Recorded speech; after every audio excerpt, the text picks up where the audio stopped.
The election is over. The Liberals won. Now what you're seeing on your screen is the Elections Canada website, which is now working, finally. And as you can see, the Liberals have won the vote. But they have not gotten a majority. Very importantly, they did not get a majority. So, what does this mean for Canada? But more specifically, because this is a firearms channel, what does this mean for the firearms? And what happened during the election that caused this result? There are going to be timestamps below because I think a lot of people are going to want to jump around to different parts since maybe not everyone is interested in guns or what happened, they just want to know what's going to happen. I will start with what happened. Well, this Elections Canada page does not tell the whole story. For that, you have to look at this. This is the map. I prefer the global news map because you can just hover over things and it'll tell you who won and by how many votes. But you need to zoom in to Ontario. As you can see, there is a lot of red and blue and no orange whatsoever. And as you can see, the Conservatives won a lot of seats that actually were predicted to go Liberal, specifically in the GTA. Now, downtown Toronto, as I had predicted, ran up the numbers with communist levels of support, but the rest of the GTA was really dang close. Brampton on itself was very close. 340 votes for the Liberals on this one, 898 votes for the Conservatives on this one, 298 on this one, 807 on this one. There were a lot of very, very, very close seats in the GTA. Now, I can't go into Ontario without mentioning Pierre Poilievre lost his riding. And I'll get into what this aspect of it means later on because there's more to look at here. In Quebec, the Bloc did okay. They saved the furniture. It wasn't a disaster of a night, and because the Bloc saved the furniture, we get a Liberal minority government. Now, I regret to inform all of you, Natalie Prevost has won her riding, so we'll talk about that in the gun section. And the Bloc got really dang close in a lot of seats. They lost this one by 35, they lost this one by 749, but the problem for the Bloc was their inefficient vote. And I'll get to the provincial voting numbers specifically in a second here. I just want to focus on the seats right now. But the Bloc had an inefficient vote. That is what really hurt them. The Atlantic started very interestingly. There were very unexpected flips all around the Atlantic. The Conservatives were way overperforming the polls. And it actually was a sign of what was to come for the rest of Canada in every single way. Because in the Atlantic, the NDP completely collapsed. Yet, with the NDP collapsing, the Conservatives picked up some very unexpected wins. All of this was expected to go to the Liberals. The Conservatives picked up 2 and they fell just 12 votes short in Terra Nova. Sadly, Sean Fraser won his riding. It was looking really close for a little bit, but he ended up pulling through. The Conservatives flipped a few seats over here, and the Bloc actually flipped a Liberal seat. This one here, this is an Atlantic riding, if you didn't know. So that was a bit of a surprise. So when you zoom out of the map, this is your election map. So what happened provincially? So now we're going to look at the provincial numbers. And I'm going to use the CBCs because they have really good graphs for the provincial numbers, unlike everyone else for some reason. If you watched my final update video before the election took place, recall what I said in that video. All it would take is minor movements within margin of error for the Conservatives to overperform in the polls. And that's what we got. British Columbia, they overperformed in the polls very slightly, but so did the Liberals. The NDP underperformed. In Alberta, the polls were pretty much spot on. In Manitoba, the polls were pretty much spot on. In Ontario, the polls were within margin of error. Now, the Conservatives were much closer than what polls had suggested, which was about a 10-point lead for the Liberals, but it's still technically within the margin of error. And Quebec was spot on for most of the polls. The Bloc really didn't do a bad job of keeping their seat and their vote percentage. They dropped a little bit, but the NDP really collapsed, 4.5%. These are all the final polls that were done. These are at the very top of the list. And as you can see, the Conservatives pretty much overperformed everyone, except for Main Street, Liaison, and that's it. Main Street and Liaison were the only ones that actually saw the Conservatives perform pretty dang close to their numbers. And in terms of who got the closest, it looks like Main Street was the closest. Let's just take a second to laugh at Ecos, because they were, once again, extraordinarily wrong, and somehow even more wrong than 2021. Good job, Frank. Keep going at that bottle. Now, taking a look at the aggregate projections, you can more easily see how the Conservatives overperformed. It is still technically within margin of error, but it exists for a reason because polls are never 100% accurate. Even the NDP technically finished within margin of error, just barely. They just barely finished within margin of error, but it is technically margin of error. Now, in terms of the seat projections, this is where it is very interesting. 338 Canada had a Liberal majority, and the seat projections failed horribly. Look at how red the Atlantic is. The Conservatives were projected to get 7, and I believe they got 9 or 10. If you look at Western Alberta, the Liberals were overpolled in Calgary and Edmonton, and in Ontario, the Conservatives way overperformed, as I had already mentioned. Now, why did all of this happen? So that was 338 Canada, but I want to look at Polywave. Because of everyone, Polywave was the closest, and it really was not close. Polywave damn near nailed the Liberals. He was just 2 seats off. He got really close with the Bloc. He over-expected the Greens, and he way over-expected the NDP. Fair enough. The NDP always lets everyone down. The Conservatives overperformed, largely due to the NDP underperforming. In terms of his actual map, his seats were a bit off. For example, this was his Atlantic seat projection, and he got a few of these fairly wrong, but in terms of the actual numbers, he was actually pretty bang on, so good job. Now, I do want to bring this up. This was my projection from the video. Sorry for the low quality, it's just a screenshot from the YouTube video. My projection was almost exactly right. I overestimated the NDP's vote percentage, but I got the seats pretty dang close, and I'll take that. So that is how the election outcome happened the way it did. What about why the election outcome happened the way it did? Well, this graph really says it all. The boomers, 60 and over, really cared about Trump, and the thing they cared least about was making Canada a better place to live. Because who cares about making Canada a better place to live when I'm gonna die soon, so I may as well stick it to Trump. It's extremely morbid, and it sounds awful, but there is no other way to look at it. Housing was also the lowest one because the majority of boomers own their houses at this point, whereas everyone else was mostly concerned with cost of living and making housing more affordable, and making Canada a better place. This is one of the sub-demographic stories of the election. It is not the only sub-demographic story of the election. As we return to the Elections Canada website, you can see the turnout figure on the bottom, 68.47%. Now, this does not include the people that registered on election day, so it's very likely that this number is in the 70 to 71% range, which is pretty bang on from what Abacus was saying, but it wasn't enough. As I've been saying throughout this election, a very high turnout favors the Conservatives, a very low turnout favors the Conservatives, a turnout that is very similar to the last few favors the Liberals. And as I said in my final update, if the demographic shifts are super extreme, you can get a Conservative government, but if they're only minor or moderate movements, you're going to end up with a Liberal government, and that's exactly what happened. We got minor movements among the demographic shifts, among young people, among working class people, among poorer people going to the Conservatives, and older, more wealthier people going to the Liberals. And because those demographic shifts were not extreme, you ended up with the Conservatives overperforming in certain parts, and you ended up with a vote share that was much higher than the polls expected. Now, if you remember what I also said, when the Conservatives get into the 40% and over range, the vote efficiency actually goes in their favor. And we saw that in Ontario. The Conservatives were 5 back in Ontario as a whole, but you can correct me if I'm wrong. I believe the vote percentage in the Greater Toronto Area is the best the Conservative Party has ever done in its history. And that is the modern Conservative Party. So that includes all of Harper's governments, including his majority. That includes everything since the Conservative Party of Canada was formed in the early 2000s. Now, it's obviously not going to be better than Mulroney, but that coalition is long dead. Now, if we return to the provincial vote number, something that was happening last night when the Conservatives were only 1 or 2% behind in Ontario, there was only a 4 or 5 seat difference nationally between the Conservatives and the Liberals. It was like 155 to 151.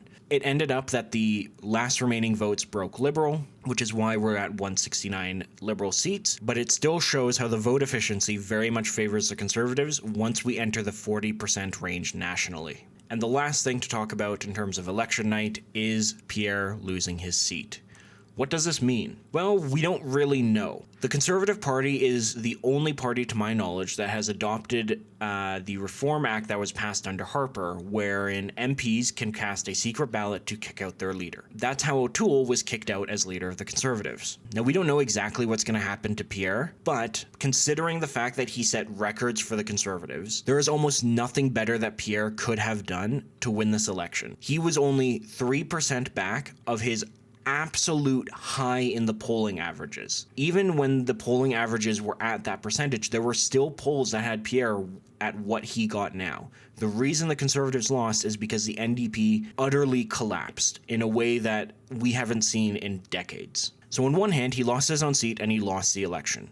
On the other hand, he set record numbers for the Conservatives, and he was able to hold the Liberals to a minority government when they were projected for a majority. Now, Parliament returns in the end of May.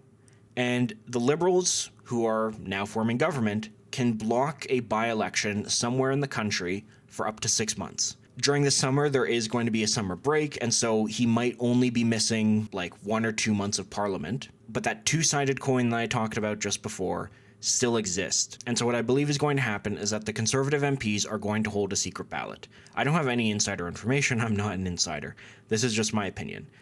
I think they're going to hold a secret ballot if decide they want him to stay. He's probably going to be parachuted into some Alberta riding, which means one of the MPs in a safe Alberta riding is going to lose their seat, which is going to suck, but it's what's probably going to happen. However, if they vote for him to not stay on as leader, then he's out, and there will be leadership elections. Now, who could replace Pierre? There's a lot of options, and some of them are really bad and some of them are really good. Doug Ford has been sabotaging the Conservative campaign throughout the entire way, helping the Liberals win. Now, why is he doing this? Maybe he just really hates Pierre, or maybe he has leadership ambitions. Another option is Tim Houston out of Nova Scotia. He is a very well-liked premier in Nova Scotia. He is the progressive Conservative premier. While he seems like a nice guy, to me is like an O'Toole character, and I don't believe an O'Toole character is what the Conservatives need right now. Another option that I've seen floated around online is Raquel Dancho. She has been the public safety critic, and I know many of us really like Raquel.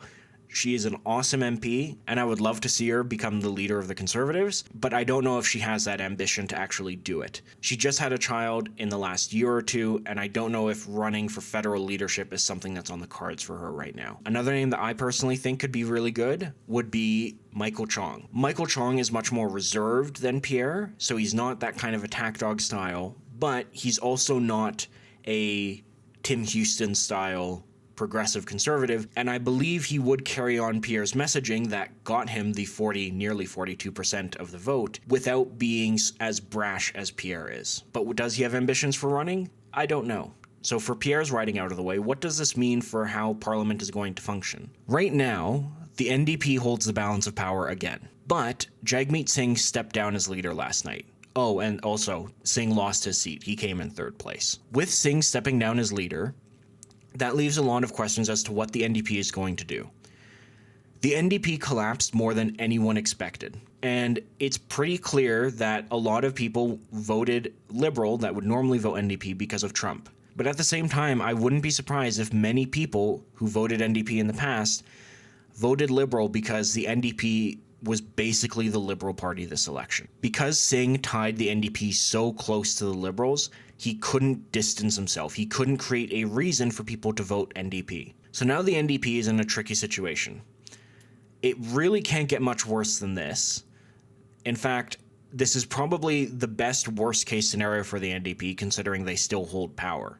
But they can't go on as being Liberals but orange. So who do they elect as leader? There's really two ways the NDP could go. They can either go with an outsider NDP, or they could go with an insider NDP. An insider NDP is someone who is elected as an NDP MP in 2021. So that includes people like Charlie Angus, Don Davies, etc. An outsider NDP would be someone like Rachel Notley, former Alberta Premier, or Stiles, the Ottawa NDP leader. Both of them would be outsider NDP. The outsider NDP candidates wouldn't have a lot of the same baggage tied to them from the Liberals that the insider NDP would. And this could give them a position of strength in terms of opposing the Liberals and whatever left-wing things they want, and showing that they are different, they are worth voting for. And depending on who they elect as leader will depend on how long this government lasts. If the NDP elects an outside NDPer, I don't think this parliament is going to last more than 2 years. However, if they elect an insider NDP, I think the government is going to last between 2 and 4 years. Now, why do I say that? If they elect an outsider NDP, I fully expect them to want to say that they're different from the Liberals, and in doing so, they can't support more than 2 budgets in a row. Supporting the first budget is fine because they can make the argument that we need the time to really pressure the Liberal government to make the change we want. But once they reach the second budget, if they haven't gotten any of their wishes from the Carney government, which I really don't think they're going to get, then they should be voting down the government. But if they get an internal NDP member, they're going to be tied to that same logic that Singh used, which is hold on to the minority government for as long as possible to try and push for as much as possible. Essentially, what I'm saying is the Conservatives have to put their hope in the NDP, which is a horrible place to be, but it's the only place to be right now. Now, we must also watch Quebec. What happens with the Bloc is probably the most interesting scenario. Unfortunately, the Bloc is not the sole arbiter of power. And the reason I say that is because if the Bloc was the sole arbiter of power, we would be going to the polls again very soon. Why is that? Currently, the PQ, which is the Quebec Nationalist Provincial Party, is polling to form government. So in a time where Canadian unity was very much Carney's focal point, you're going to have Alberta and Saskatchewan pissed off at the federal government because they probably are not going to be able to build pipelines or any energy, anything across Canada. And then you're going to have the Bloc Québécois, who's going to be really mad at Carney for not doing exactly what they want. Then you're going to have the Quebec Nationalists in power provincially, and that's going to go right up against Carney's dream of a united Quebec. So depending on how the NDP moves, depending on how Quebec moves in the next year with their elections, we could be in for some very chaotic times in Parliament. So that brings us to the gun control part. Because it is a minority government, there is a tiny sliver of hope for gun owners in Canada. An election technically can be called any time earlier than a majority government would happen. And because of that, the passing of gun control bills is a lot more difficult. But it still means that gun control bills can be passed in a minority government like we saw with C-21, and order in councils can still be passed. So, what is on the agenda? If you look strictly at the Liberal policy page, you'll see that the only gun control that it mentions is continuing the confiscation program, yellow and red flag laws that already exist, and domestic violence stuff that already exists. It makes no mention of magazine laws or reclassification or anything like that. However, Polly, who is now an MP, has committed to banning even more guns because they said near complete ban, so they're going to try and get everything else that's left, including the SKS, and they also want to strengthen the classification system for new models, which likely means a rewriting of the Firearms Act in order to ban all semi-auto rifles outright. No more of C-21's neutered down version of a semi-auto ban. And we know in the past, Polly has very much advocated for magazine bans. Now, we don't know what shape this is taking place. I've mentioned it so many times before. On the bare minimum end, they're probably going to ban the pinning of magazines, and they're going to require importers to use different methods to limit magazine capacity. On the most extreme end, they could go as far as banning every single magazine that holds more than 5 rounds. Now, if they were to go that route, they'd have to pass a bill. That's not something that can be done with order in council. That's the range we're talking about. And it could be anything in between. Now, Polly has also endorsed an article that was previously published where they said they want to ban high-precision rifles that can take things like bipods, and she very specifically called out the Cadex Stars SS7, which is a high-end bolt-action rifle. So everything is on the table. Your bolt actions, your pump actions, your lever actions, everything is on the table for potentially being banned, restricted, or changed in some way. And we don't know exactly what's going to happen until it happens. What I do believe is likely is that Provost is not going to be made public safety minister. It seems very strange to make her the minister for all of public safety, considering that public safety deals with more than just guns. I do think it's likely that she becomes the deputy public safety minister, and they assign all the gun control to her. Now, how much leeway is she going to be given? Who knows? If you really truly believe Mark Carney, which I don't know how you can, then she won't be given as much leeway as she probably wants. But I don't believe Carney. I think she's going to be given a lot of leeway, and almost everything that comes out of her ideas is going to be rubber stamped by whoever the actual public safety minister is going to be. It won't be long until we find out who that is, but it's coming up soon because Parliament should return sometime at the end of May. And so that is it. That's the Canadian election. That's what it means for Canadian gun owners. Moving forward, I said if it was a majority government, there's no reason for me to do politics videos because it doesn't matter. However, with minority government, especially with so much change among the NDP and potentially Conservatives and the potential gun bans and now Polly in the government, there is actually things for politics to happen with. So this is going to be my policy with politics going forward. If there is nothing major happening, but there's still some interesting things going on, I will hold off on a video and I'll release one politics video a month. If something major happens, for example, a new gun ban, a new gun bill, I will release a video the day that it is announced discussing it. But if it is in the monthly variety, you can expect it to be in a similar style as the weekly updates that I did during the election, where the beginning bit will talk a little bit about the polling that goes on. It'll be less poll focused since there are far fewer polls during just regular Parliament, and I'll be talking about some of the things that could affect the polls and maybe affect government stability. The videos won't be too long. They'll be between like 10 or 15 minutes, and I'm really continuing these because I did get a lot of positive feedback on them, but I do want to get back to the firearm review stuff. So I will have firearm review stuff coming up soon. I have a lot of cool stuff lined up. It's not the cool stuff that I'd hoped for, but it is still cool nonetheless. I hope you enjoy them when they come out. They should be trickling out at least weekly at this point, maybe bi-weekly depending on the kinds of videos. That is it for this video. Thank you very much for watching. Thank you very much for watching all of the election coverage that I've done. Good luck, gun owners, and have a good day.